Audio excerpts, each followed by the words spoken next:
గ్రంథం నుండి 86వ అధ్యాయం 8వ వచనంలో దావీదు గారు ఇలా రాస్తూ, ప్రభువా నీవు మహత్యము గలవాడవు, ఆశ్చర్య కార్యములు చెయ్యువాడవు, నీవే అద్వితీయ దేవుడవు.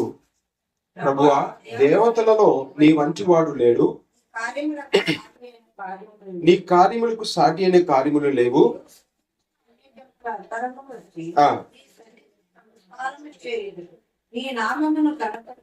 దావీదు గారు ఎందుకు ఈ విధంగా రాస్తున్నారు?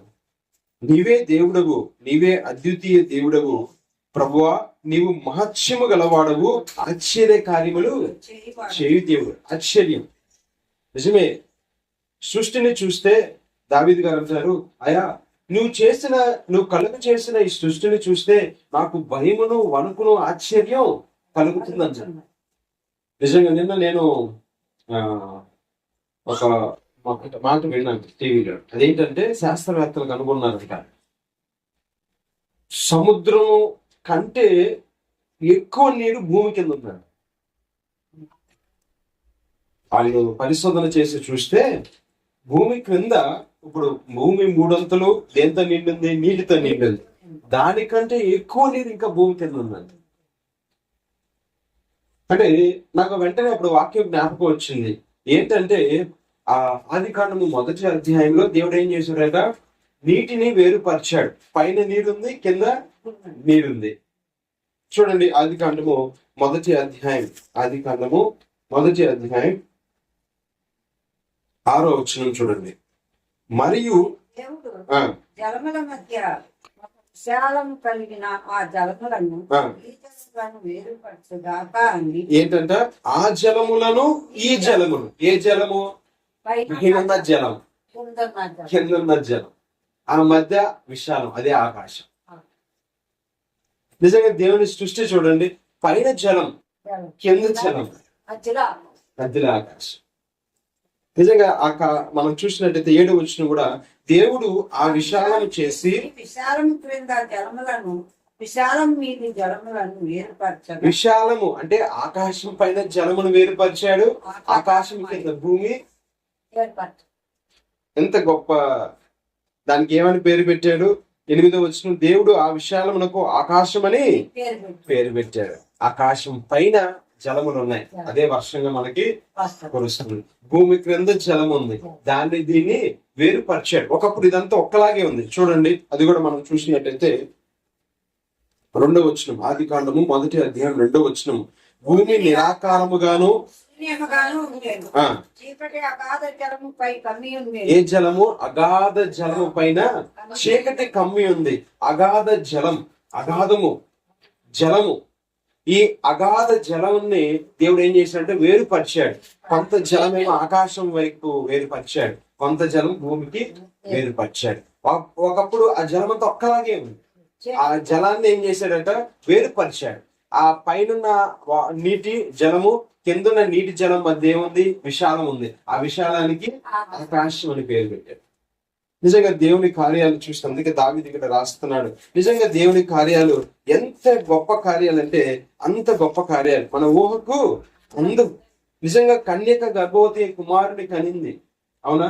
అది ఎంత గొప్ప ఆశ్చర్యం! ఆయన పుట్టుక ఒక ఆశ్చర్యం, ఆయన జీవితమే ఒక ఆశ్చర్యం. కన్యక గర్భవతి అవటం అనేది ఎక్కడా లేదు, అవునా? అది ఎక్కడ జరిగే పని కాదు. కానీ కన్యక గర్భవతి అయింది, ఆమె ద్వారా యేసు ప్రభు భూమి మీదకి వచ్చారు. అందుకే దావీదు రాస్తున్నారు 86వ కీర్తన 8వ వచనంలో, ప్రభువా నీవు మహత్యము గలవాడవు, ఆశ్చర్య కార్యములు.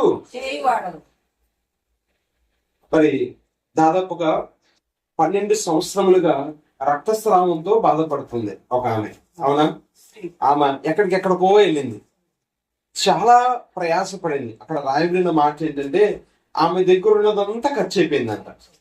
ఇంకా ఆమెకి ఒకలాంటి అంటే ఎల్లని చోటు లేదు, ఎక్కడ స్వస్థత, ఎక్కడ ఆమెకి కొంచెం నెమ్మది దొరికింది అనుకుంటే వాళ్ళని ఆశ్రయించింది.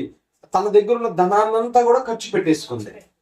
ఇంకా ఆఖరికి ధనం అయిపోయింది, ఆమె ఏమి చేసే పరిస్థితి లేదు. ఇంకా ఆమెకు ఒక నిరాశ వచ్చేసింది.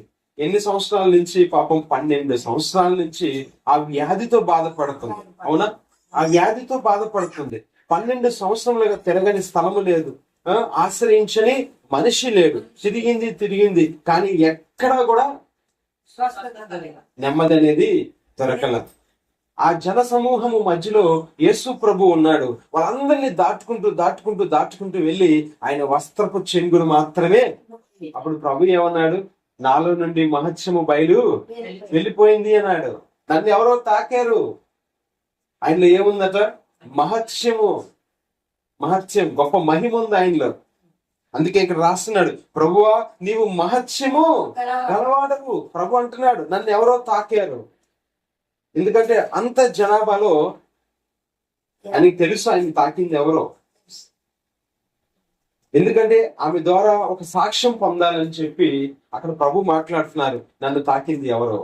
ఇదిగో మహత్యము వెళ్ళిపోయింది, బయటికి వెళ్ళింది. ఆయన వస్త్రపు చెంగును మాత్రమే ముడితేనే అంత మహత్యం ఉంటే ఇంకా ఆయన్ని తాకితే. అమ్మా వింటున్నారా? ఆయన వస్త్రపు చెంగుని తాకింది అంతే. ఆమె వెంటనే రక్తధారలు కట్టబడ్డాయని వాక్యం చెప్తుంది. ఆయన వస్త్రమే అంటే ఆయన వేసుకున్న వస్త్రమే ఎంతో మహిమ.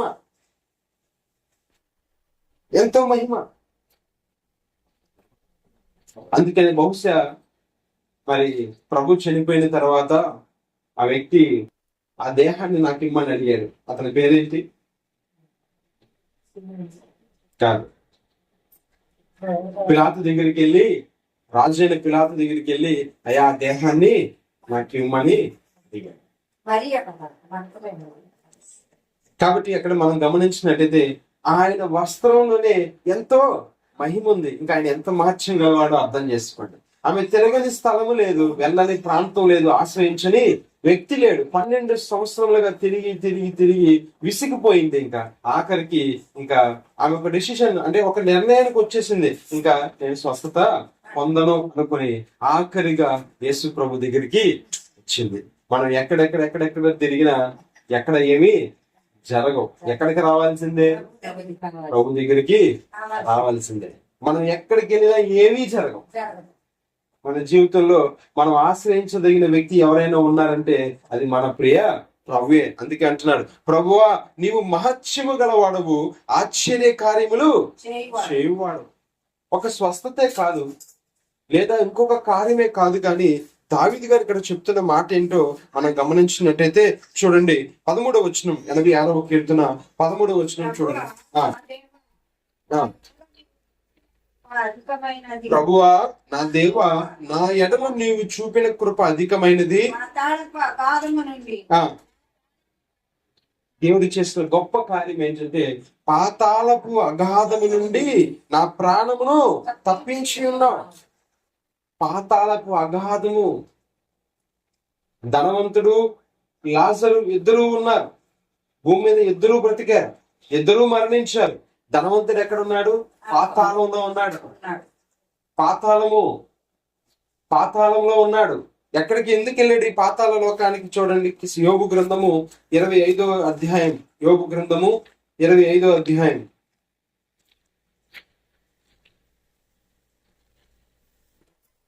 యోబు గ్రంథము 25వ అధ్యాయం.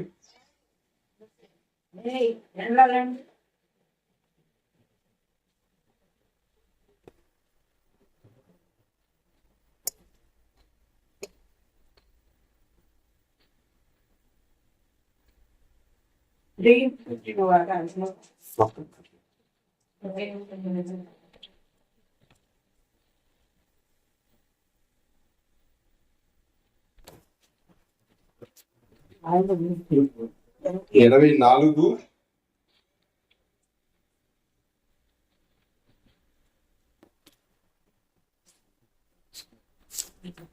యోబు గ్రంథము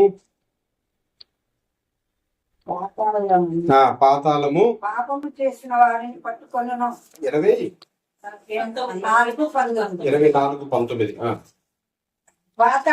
పాతాళము పాపము చేసిన వారిని పట్టుకొనును. ఎవరిని పట్టుకుంటుందంటే పాతాళం? పాపం చేసిన పాతాళము. యోబు గ్రంథం 24వ అధ్యాయం 19వ వచనంలో పాతాళము పాపము చేసిన వారిని పట్టుకొనును. ఏంటయ్యా పాపం? ఆజ్ఞాతిక్రమమే పాపం. ధనవంతుడు తన జీవిత కాలం అంతా ఎలా జీవించాడట? తనకిష్టం వచ్చినట్టు జీవించాడు. చూడండి, లూకాసు వార్త 16వ అధ్యాయం. లూకాసు వార్త 16వ అధ్యాయం 19వ వచనం. లూకాసు వార్త 16వ అధ్యాయం 19వ వచనం. ధనవంతుడు ఒకడు ఉండెను. అతడు ఊదా రంగు బట్టలను సన్నపు నార వస్త్రములు ధరించుకొని ప్రతిదినము బహుగా సుఖపడుచుండువాడు. ఇంకా సుఖమే, ఇంక దైవ భక్తి గాని ఈ దేవుని భయం ఏమి లేవు. నా ప్రాణమా ఏం చెప్పుకునేవాడు? తిను, తాగు, సుఖించు. ఇంకా దేవుని భక్తి లేదు. ధనవంతుడు ఒకడు ఉన్నాడు. అతడు ఊదా రంగు బట్టలను సన్నపు నార వస్త్రములు ధరించుకొని ఖద్దరు బట్టలు. ఊదా రంగు బట్టలు అంటే ఆ దినాలలో ఖద్దరు బట్టలు, సన్నని మంచి బట్టలు వేసుకొని ఇంకా తన జీవితం అంతా కూడా సుఖపడేవాడు. దేవుని భయం గాని, దేవుని ఆరాధన గాని, దేవుని ఎందుకు భయభక్తులు ఏమీ లేనివాడుగా ఉన్నాడు. అలాగే లాజరు కూడా ఉన్నాడు. అతడు దేవుని యందు భయభక్తులు కలిగి జీవించిన వాడుగా ఉన్నట్టుగా మనం చూస్తున్నాం. ఇద్దరు చనిపోయారు. ఇద్దరు చనిపోయిన తర్వాత లాజరేమో అబ్రహాం రొమ్మున ఆనుకొని ఉన్నాడు. ధనవంతుడు ఎక్కడున్నాడు? పాతాళములో వేదన పడే స్థలంలో ఉన్నట్టుగా మనం చూస్తున్నాం. 25వ వచనం చూడండి. అదే లూకాసు వార్త 16వ అధ్యాయం 25వ వచనం. అందుకు అబ్రహాము, కుమారుడా, నీవు నీ జీవిత కాలం అంతా నీకిష్టమైనట్టు, అంతే, ఇంకా జీవిత కాలంలో నువ్వు సుఖాన్ని అనుభవిస్తూ కూర్చుంటే దేవుని యందు భయభక్తులు లేకుండా పాతాళం ఏం చేస్తుంది? నేను పట్టుకుంటది. ఇతడికి జీవిత కాలంలో, ఈ ధనవంతుడి యొక్క జీవితంలో దేవుని భయం లేదు. మందిరంకి వెళ్దాం, ఆరాధన చేద్దాం, ఒక డిసిప్లిన్, ఒక పద్ధతి ఏం లేదు. ఇంకా తెల్లారి లేచిన కాడి నుంచి సుఖపడటమే. ఇతడి జీవితంలో దేవుని ఆరాధన చేసిన పరిస్థితి ఎక్కడ కూడా కనపడలా. సుఖపడటం, తెల్లారి లేచిన కాడి నుంచి 365 రోజులు 24 గంటలు లోకంలో ఉండిపోయాడు. లోకాన్ని అనుభవిస్తూ ఉండిపోయాడు. ఎక్కడ దేవుని యందు భయభక్తులు కలిగి జీవించిన దాఖలా ఎక్కడ కూడా. కాబట్టి ఎక్కడికి వెళ్ళాడు? పాతాళం లాంటి వారిని పట్టుకుంటుంది. దేవుని ఆరాధించే జీవితాలు ఈ రోజుల్లో చాలా మంది కనబడట్లా. 6 దినాలు ప్రభు ఏం చేయమన్నాడు? కష్టపడమన్నాడు. పని చేసుకో, నీ జీవనం సాగించు, సంపాదించు, కష్టపడు. 7వ దినం అది ప్రభు దినము. 7వ దినము ఎవరిది? ప్రభుది. ప్రభుకి ఇవ్వాలి ఆ రోజు. 7వ దినము దేవుని సన్నిధికి రావాలి, ఆరాధన చేయాలి. అదే పాపం. ధనవంతుడు చేసిన పని అదే. 6 దినాలు సుఖపడ్డాడు. 7వ దినం ఎక్కడికి రావాలి? దేవుని సన్నిధికి. తనకిచ్చిన యోగ్యతను బట్టి దేవుడు తను ఏం చేశాడు? ధనవంతుడిగా చేశాడు. ఇచ్చిందంతా ఎవరు? దేవుడు ఇచ్చాడు. మరి తనకు కలిగిన ఆ పరిస్థితిని బట్టి దేవుని ఏం చేయాలి? మహిమపరచాలి, ఆరాధన చేయాలి, దేవునికి స్తుతులు చెల్లించాడా? అబ్రహాం ఏం చెప్తున్నాడు అతని గురించి? కుమారుడా, నీవు నీ జీవిత కాలమందు నీకిష్టమైనట్టు సుఖాన్ని అనుభవించావు, నీకిష్టం వచ్చినట్టు బతికావు. దేవుని యందు భయభక్తులు లేవు, దేవునికి ఇష్టంగా నువ్వు జీవించలేదు. మంచిదే, జీవించావు. కాబట్టి నువ్వు ఎక్కడికి వెళ్లాల్సి వచ్చింది? ఈ రోజుల్లో మరి దేవుని భయం లేకుండా, దేవునికి ఇష్టంగా కాకుండా నువ్వు జీవిస్తే నిన్ను కూడా పాతాళం ఏం చేస్తుందట? పాపము చేయు వారిని పాతాళం పట్టుకుంటది, ఎవరిని విడిచిపెట్టదు. పాతాళం అలా తెరిచి కూర్చుంటదంట పాపం చేసే వారి కోసం. పాతాళం ఏం చేస్తుంది? అలా ఓపెన్ అయ్యి ఉంటది. పాపం చేసిన వారందరూ ఎక్కడికి వెళ్ళాల్సి వస్తారు? పాతాళంలోకి వెళ్ళాల్సి వస్తుంది. ఈ ధనవంతుడు కూడా తన జీవిత కాలం అంతా కూడా దేవుని భయం లేదు, దేవుని ఆరాధించే పరిస్థితి లేదు, వాక్యం చదివే పరిస్థితి లేదు, ప్రార్థన చేసే పరిస్థితి అంతకన్నా లేదు. ఎలా జీవించాడు? నీ జీవిత కాలం అందు నీకిష్టమైనట్టు సుఖము. కాబట్టి ఇప్పుడు ఎక్కడ ఉన్నాడు? నరకాన్ని అనుభవిస్తున్నాడు. ప్రభు అందుకే చెప్పిన మాట ఏంటంటే, ఈ భూమి మీద నువ్వు సుఖాన్ని అనుభవిస్తావా? అక్కడ నరకాన్ని. ఈ భూమి మీద నువ్వు నరకం అనుభవిస్తావా? అక్కడ సుఖం ఉంటుంది. భూమి మీద నువ్వు దేవుని కొరకు నువ్వు కష్టపడితే, దేవుని కొరకు నువ్వు సాక్షిగా జీవిస్తే, పరలోకంలో యుగ యుగాలు దేవునితో పాటు అంటావు. ఈ స్వల్ప కాలము భూమి మీద మన ఆయుష్ ఎంత? అధిక బలం ఉంటే 70, అది కూడా ఆయాసము, దుఃఖం. మరి ఈ కొద్ది కాలము నువ్వు సుఖాన్ని అనుభవిస్తే దీర్ఘకాలం నువ్వేం అనుభవించాలి? నరకాన్ని, కష్టాన్ని అనుభవించాలి. ఈ కొద్ది కాలం నువ్వు దేవుని కొరకు నరకాన్ని అనుభవించు, కష్టాన్ని అనుభవించు. లాజరు ఏం చేయబడ్డాడు చూడండి, అదే 16వ అధ్యాయం 20వ వచనం.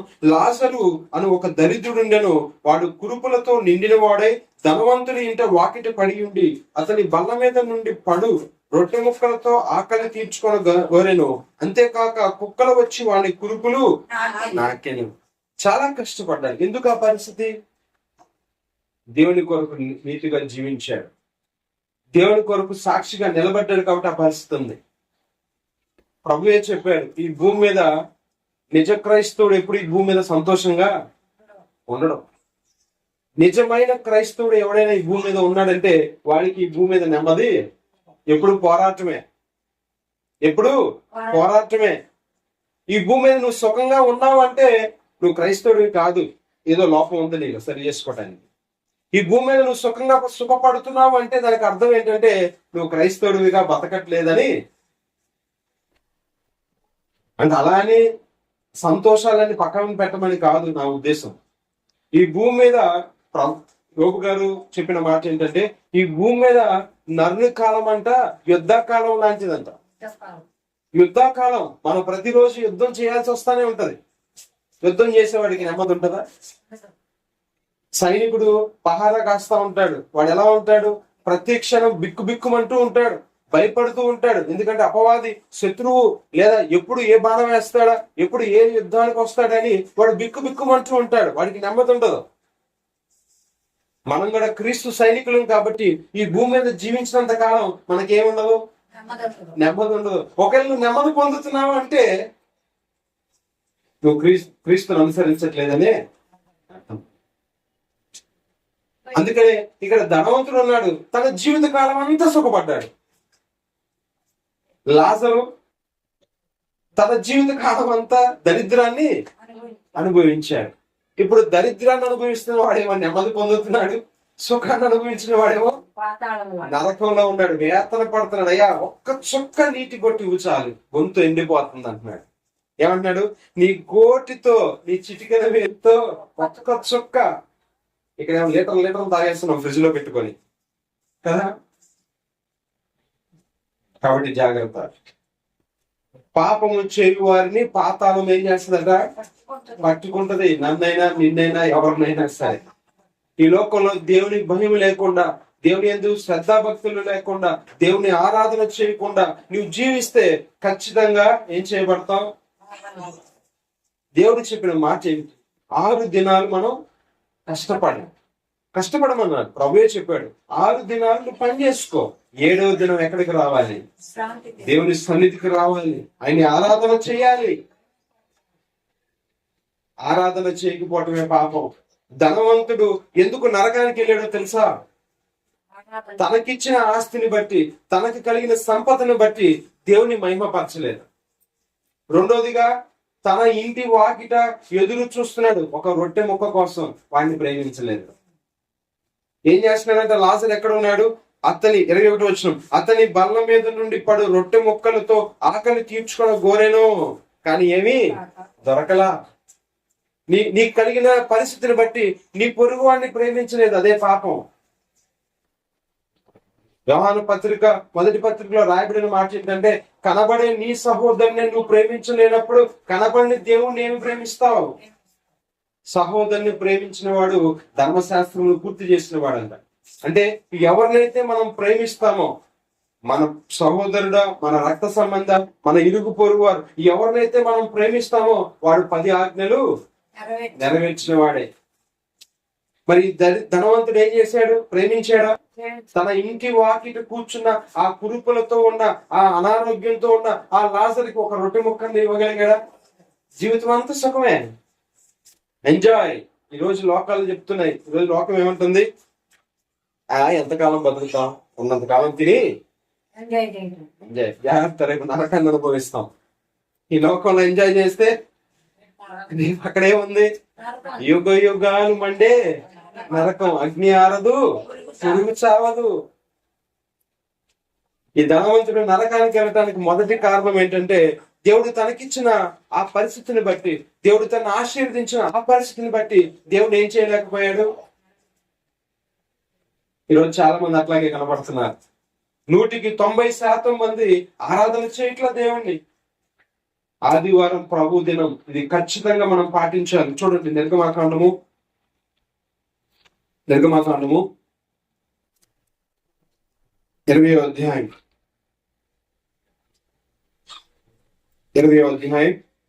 8వ వచనం చూడండి. విశ్రాంతి దినమును పరిశుద్ధముగా ఆచరించుటకు గుర్తుపెట్టుకో. ప్రభు చెప్తున్నాడు ఎలా? 7వ దినము విశ్రాంతి దినము ఎలా చేయాలట? పరిశుద్ధంగా ఆచరించడానికి జ్ఞాపకం పెట్టుకో. 6 దినములు నీవు కష్టపడి పని అంతా చేయవలెను. 7వ దినము నీ దేవుడైన యెహోవాకు విశ్రాంతి దినము. దానిలో నీవైనను, నీ కుమారుడైనను, నీ కుమార్తె అయినను, నీ దాసుడైనను, నీ దాసి అయినను, నీ పశువైనను, నీ ఇండ్లనున్న పరదేశీ అయినను ఏం చేయకూడదు? మనం ఏం చేస్తున్నాం? అన్ని చేసుకుని అప్పుడు వస్తాం. వండేసుకోవాల్సినవి వండుకుంటాం, తినాల్సినవి తినేసి అప్పుడు వచ్చి దేవా నీకు స్తోత్రాలు అంటాం. ఒక ఆయన అన్నాడంట, నాకు ఆత్రం నీకు స్తోత్రం అన్నాడంట.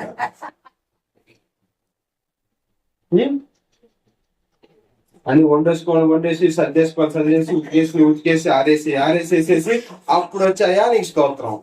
ఇదా దేవుడు చెప్పింది? 6 దినాలు కష్టపడు, 7వ దినం ఎవరి దినం? ఎవరికి ఇవ్వాలి నువ్వు ఆ సమయాన్ని? అందుకే నువ్వు ఆశీర్వదింపబడట్లా. ఆయన సమయాన్ని నువ్వు ఆయనకి ఇవ్వకపోవటమే నీ దరిద్రానికి. ధనవంతుడు దేవుడిచ్చిన సమయాన్ని వృధా చేసేసాడు. సుఖపడ్డాడు. అబ్రహాం గారు చెప్తున్నాడు, కుమారుడా నీ కాలం అంతా కూడా నీకు ఇష్టమైనట్టు బతికేవయ్యా, దేవునికి ఇష్టం లేకుండా బతికావు. దేవునికి ఇష్టంగా బతకలేవు, భూమి మీద బతకలేదు కాబట్టి నువ్వు నరకానికి వచ్చావు. జాగ్రత్త. పాపము చేయు వారిని పాతాళం ఏం చేస్తుంది? పట్టుకుంటది. పాపం అంటే మరో ఇంకోటి ఏదో కాదు, దేవుని మహిమ పరచకపోవటమే పాపం. 6 దినాలు దేవునికి సమయాన్ని ఇస్తే 6 దినాలు కష్టపడుతున్నావు, మరి 7వ దినం దేవుని సన్నిధికి ఎందుకు రాలేకపోతున్నావు? ప్రభు ఆజ్ఞని నువ్వు తృణీకరించట్లేదా? ప్రభు చెప్పిన మాట అదే, 6 దినములు నీవు కష్టపడి నీ పని అంతయు చేయవలను. 7వ దినము నీ దేవుడైన యెహోవాకు విశ్రాంతి దినము. ఆ దినము వచ్చి నువ్వేం చేయాలి? 11వ వచనం, 6 దినములలో యెహోవా ఆకాశమును, భూమియు, సముద్రమును, వాటిలోని సమస్తమును సృజించి 7వ దినమున విశ్రమించెను. అందుచేత యెహోవా విశ్రాంతి దినమును ఆశీర్వదించి దాన్ని పరిశుద్ధపరిచెను. పరిశుద్ధ దినము, దేవుని సన్నిధికి రావాలి. అయ్యా 6 దినాలు నా పని పాటలో నాకు తోడై ఉన్నావు, 6 దినాలు నా రాకపోకలో తోడై ఉన్నావు, 6 దినాలు నాకు సమృద్ధినిచ్చావు, 6 దినాలు ఆయుష్నిచ్చావు. ఇదిగో ప్రభువా, ఇందును బట్టి నీ పాదసందులకు వచ్చి నేను నిన్ను ఆరాధన చేస్తున్నాను. ఎంతమంది దేవుని సన్నిధికి వస్తున్నారు మన కుటుంబాల్లో? 6 దినాలు కష్టపడు, 7వ దినం ఎవరికి ఇవ్వాలి? ఖచ్చితంగా ఆదివారం దేవుని సన్నిధికి రావాలి, ఆయన్ని స్తుతించాలి. ధనవంతుడు చేయలేని పని అదే. అందుకే నరకంలో ఏమవుతున్నాడు? యాతన పడుతున్నాడు. నీకు ఇష్టం వచ్చినట్టు జీవించావు, నీ బ్రతుకు కాలం అంతా కూడా నీకు ఇష్టం వచ్చినట్టు సుఖంగా బతికావు. ఎక్కడ దేవుని ఆరాధించిన పరిస్థితి ఎక్కడైనా కనబడుతుందా? అందుకనే ఇక్కడ దావీదు రాస్తున్నాడు 86వ కీర్తనలో, అయ్యా అగాధము నుండి, పాతాళపు అగాధము నుండి, 86:13లో, పాతాళపు అగాధము నుండి నా ప్రాణమును తప్పించావు. పాపం చేస్తాం మనందరం, ఏదో ఒక విషయంలో పాపం చేస్తానే ఉన్నాం. మాట ద్వారా, ఆలోచన ద్వారా, నడవడి ద్వారా, చూపుల ద్వారా, తలంపుల ద్వారా ఏదో ఒక విధంగా మనం పాపం చేస్తూనే ఉన్నాం. మరి ఆ పాపం చేసినప్పుడు మనం దేనికి అర్హులం? నిత్య నరకాగ్నికి అర్హులం. పాతాళంలో బంధింపబడాల్సిన పరిస్థితి మనది కూడా. మనందరం కూడా పాపానికి లోబడి ఉన్నామని వాక్యం చెప్తుంది. మరి దేనికి దాసులు మౌదుమో చూడండి, రోమీయులకు రాసిన పత్రిక 6వ అధ్యాయం, అపోస్తలుడైన పౌలు గారు రోమీయులకు రాసిన పత్రిక 6వ అధ్యాయం 8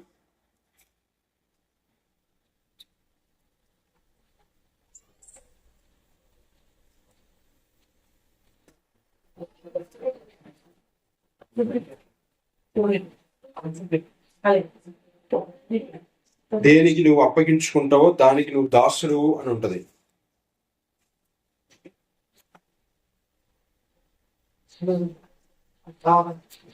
ఐదో అధ్యాయంలో ఉంటది అనుకుంటా.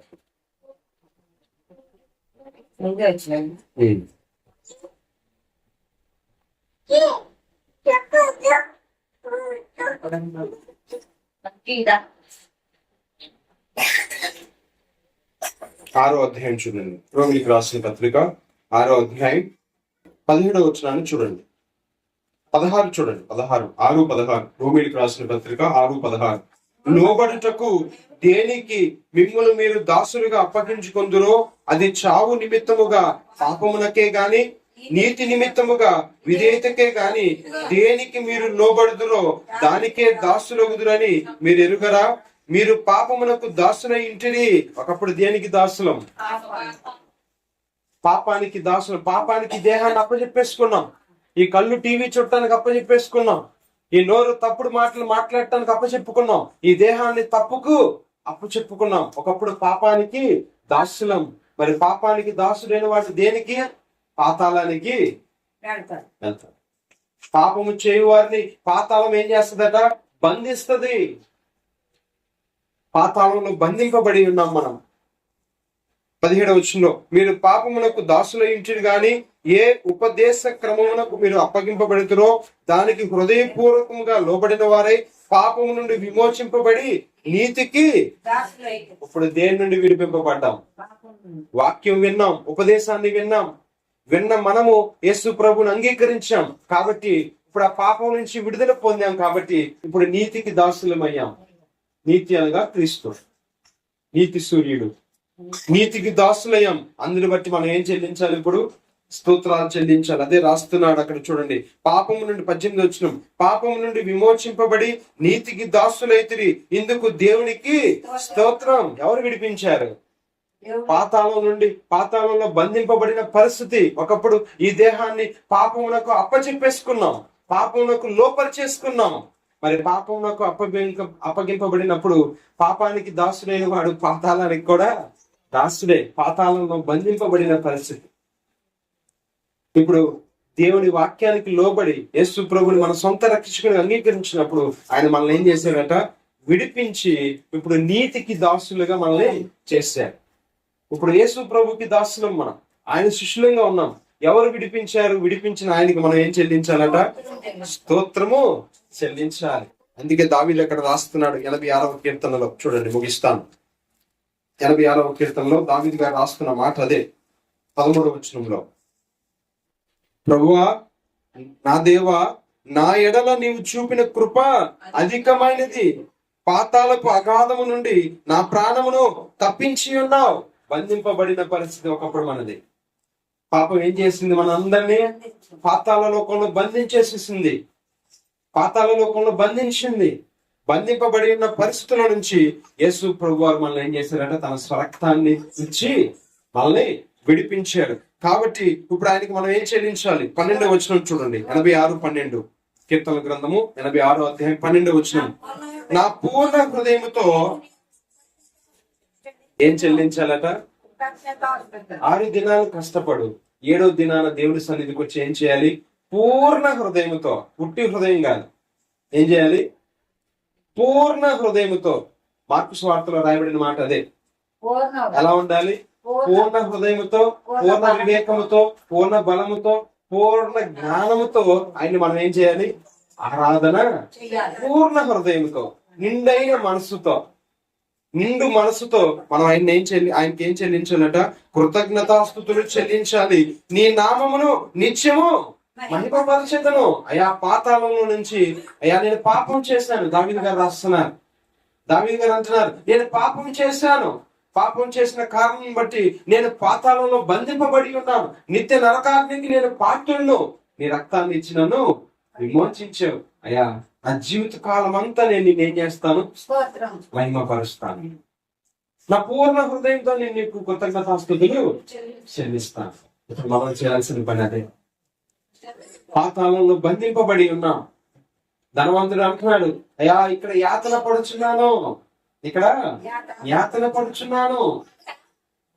భూమి మీద ఏమో సుఖాన్ని అనుభవించాడు, అక్కడికి వెళ్ళేమో యాతన పడుతున్నాడు. ఆ యాతన స్థలంలో నుంచి విడిపించిన యేసయ్యకి మనం ఏం చేయాలి? కృతజ్ఞత పూర్ణ మనస్సుతో, పూర్ణ హృదయంతో మనం ఆయనకి ఏం చెల్లించాలి?